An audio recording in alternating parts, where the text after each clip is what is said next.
UPI, Unified Payment Interface.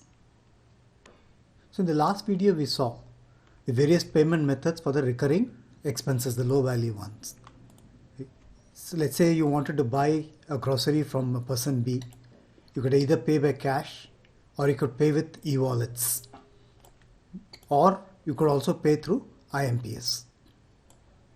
While these things work well, there is no standardized way of development of these apps by the banks or the private e-wallet vendors. This makes the environment little cumbersome for more players to come in, as well as to reduce cost later.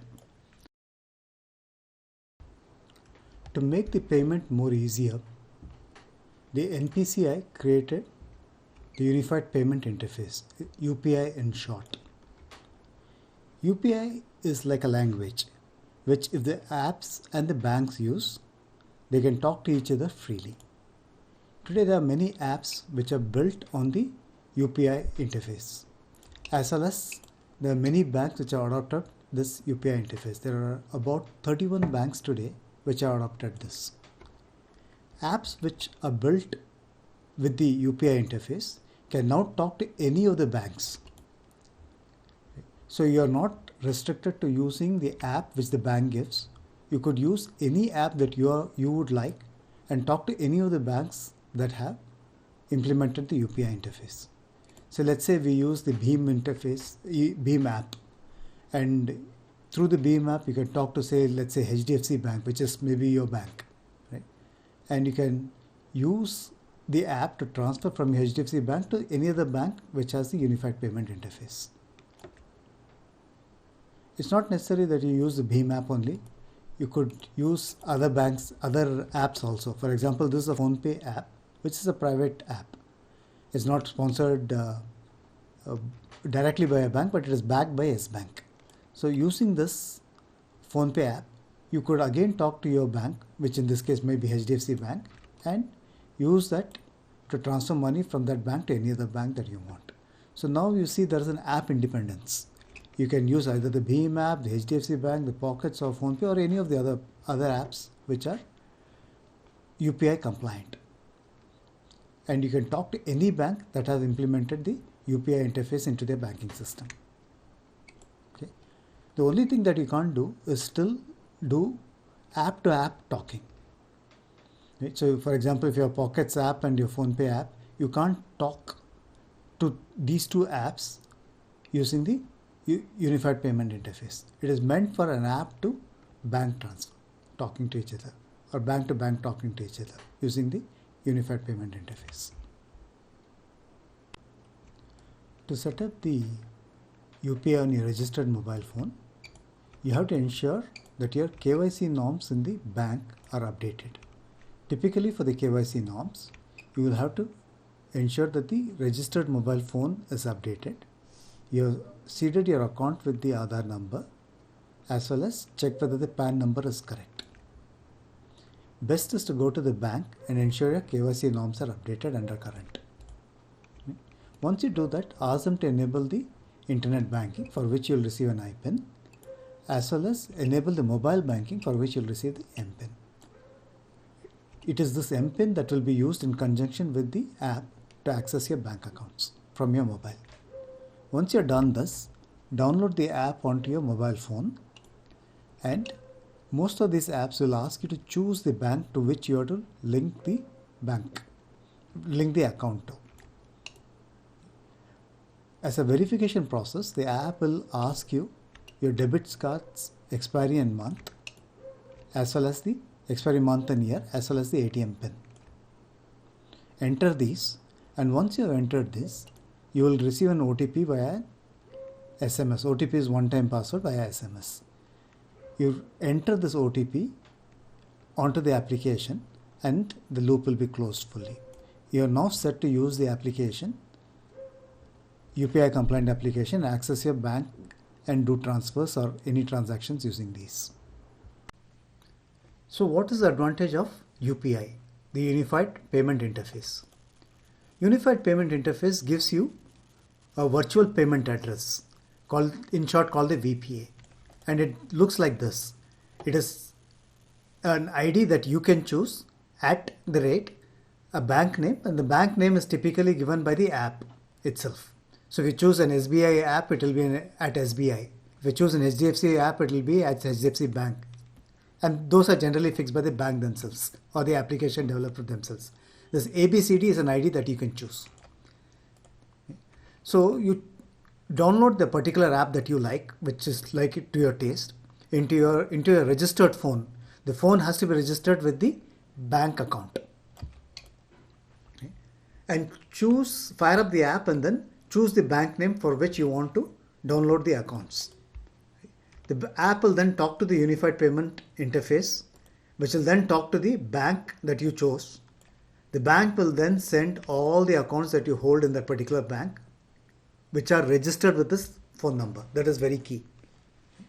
I will get all those accounts out here. You can then associate one of the VPA that you have chosen to any of the accounts. Mind you can always change to which account it is associated with. So today you can choose account 1, tomorrow if you want, you can change it to account 2. You can do it as many times as you want. Now the advantage is you need to share only the VPA with people. You don't need to share your IFSC code and the account number, which are fairly large numbers. Right? And people making mistakes with that. You share only the VPA address with them. So any transfer to this account, anybody transferring money to this account will directly end up in the account to which it is linked, to the unified payment interface. As authentication, the phone number and MPIN are used. The phone number is the registered phone number, and MPIN is a mobile PIN which you can set in using the internet banking or as well as the application. So let's see how we'll use this UPI method of payment. Let's say you went and bought groceries from a person and you need to pay him now.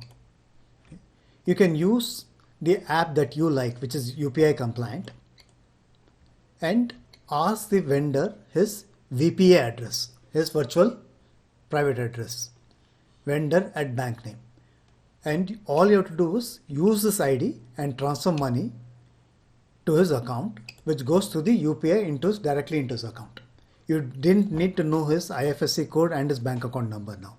And note that you can use an application that you like, and need not be the same as what the vendor has. So now this has become application agnostic because both of them use UPI, and you could directly transfer to his account using the VPA address. This is really neat. So with UPI now, we are beginning to see wallets with UPI. PhonePe is one such app. Pockets from ICICI is another such wallet, which are UPI compliant. Now with this, you could do an IMPS or a UPI enabled transaction from your mobile phone, which leads to the directly to the bank account, or you can do wallet to wallet transaction. This is an added flexibility of wallets which are UPI compliant. They can do both kinds of transactions now. With some of the wallets with UPI, you could do a few nifty things. Let's say 4 of you went to a movie and you purchased the ticket. And now you have to split the bill. You can ask the app to split the bill with the 3 other friends with you. The bill will actually send a request to, the app will actually send a request to the friends about the amount that they have to pay. And when they accept the payment, you get the money into the app, which you can then transfer it to your bank very easily. This is not necessarily with the UPI, but some wallets have started doing this because this is a very common scenario that happens nowadays. So now for your recurring expenses, which are generally low value, you can use the UPI, the IMPS or the e-wallet methods. For your bill payment, you can do online payments as well as any of these. Some of these have been enabled with for payments of bills as well now. For your lifestyle purchases, you have your NEFT, RTGS, your credit or debit cards, or you can do IMPS. And for high value purchases, you still have your checks, DD and NEFT and RTGS, though the NEFT and RTGS is preferred over this checks and demand drafts. So there's a change in the way where payment can be done for the low value.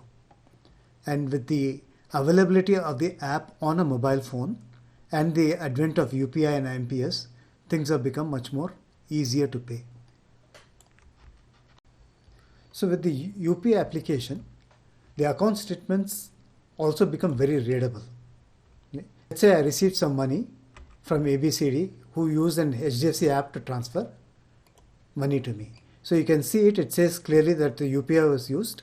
It gives the sender's VPI address, ABCD at HDFC Bank, and it says it's a payment to you, and this is the transaction ID, and this is the transaction description. The test is a transaction description, and it happened on this date for this amount. In terms of payment, you could have done IFSC or UPI. Let's say in the case of IFSC, it still says it went through the UPI interface. This is the account number at the IFSC code of the person you are transferring to, and it says it is using the IFSC method of transferring, and this is the transaction ID, and this is the transaction test is the transaction description in this case, and the amount was some whatever amount that I transferred. Again, if I paid somebody using a VPA account that I have, then it gives my VPA account ID here, and this is the VPA transaction number. This 9536 is the VPA transaction number, and this test is the transaction description again. And this is the amount that I transferred. So you can see this thing, it's succinct, but it gives you all the information that you need to have to track in case there's any issue later. So what about security? You're carrying your mobile phone which has access to your bank. You need to have some level of security so that in case you misplace or somebody misuses your phone, they can't get your account. First is the most basic one, which is the mobile phone itself has a PIN, a passcode, which you have to enter to unlock the phone. The second is that the app to which you are used to access your bank also has an app PIN. And third and not the least is the bank that you have registered an MPIN, a mobile PIN. All the three will help you protect yourself. Of course, don't make them the same, don't keep them as your birth years and things like that. Make them distinct, but something that you can remember. Further, the bank account can be accessed only from the registered phone number, and when you downloaded the app, it also registers your phone ID, the hardware phone ID. With this, both the phone number and the phone ID has to match for the app to be able to access the bank account. So now in case you lose your phone for whatever reason, don't panic. Just call the service provider and block the SIM card. Also, go change your MPIN. Okay? So this should keep you fairly safe. In case somebody takes your SIM card and puts it in your new phone, they still will not be able to access your account because the phone ID would be different. They have to re-register themselves with that app, and then they have to go access your online account to do an MPIN change, which is not possible for them. So you're fairly safe with this system. So through the smartphone now, you have varieties of ways to do your transactions. The Unified Payment Interface, UPI, the Immediate Payment System, which is the IMPS, the wallets, the online banking using NEFT and RTGS. But about 50% of the population in India have access to a smartphone. For rest of the people, there has to be another mechanism for them to be able to access their bank without going to the bank. That's what you're going to talk in the next slide. This system is called the USSD here, which is a feature of the GSM network. So from a GSM feature phone or from a smartphone, dial *99# from the registered mobile phone. When you say the registered mobile phone, it is a phone number that has been registered with the bank account. So when you do this, it starts a USSD session with your network provider, who then talks to the NPCI. And NPCI in turn talks to the banks to complete the various transactions that you're wanting to do. So once you do the *99#, you just follow the instructions that comes up on the screen. Just like in the UPI method of transfer, you had an MPIN there. Here you have something called a MMID, Mobile Money ID. This is a 7-digit number which is generated for you, and you can use this MMID to transfer money from one account to another. So everybody will have an MMID. So if let's say you want to transfer money to another person, just ask for his MMID and his phone number, and with the combination of the phone number and MMID, you can transfer money from your account to the NPCI to the receiver's account. And you could do the reverse also. You could give your phone number and MMID and somebody can transfer money to you. So with the USSID, you can check your account balance. You can transfer money to another account or get money from another account by just using the receiver's MMID and the phone number. You can retrieve your MMID, or you can change your MPIN or MMID as well. So there are a lot of things that you could do with a feature phone as well. It's not necessary that you need to have a smartphone only.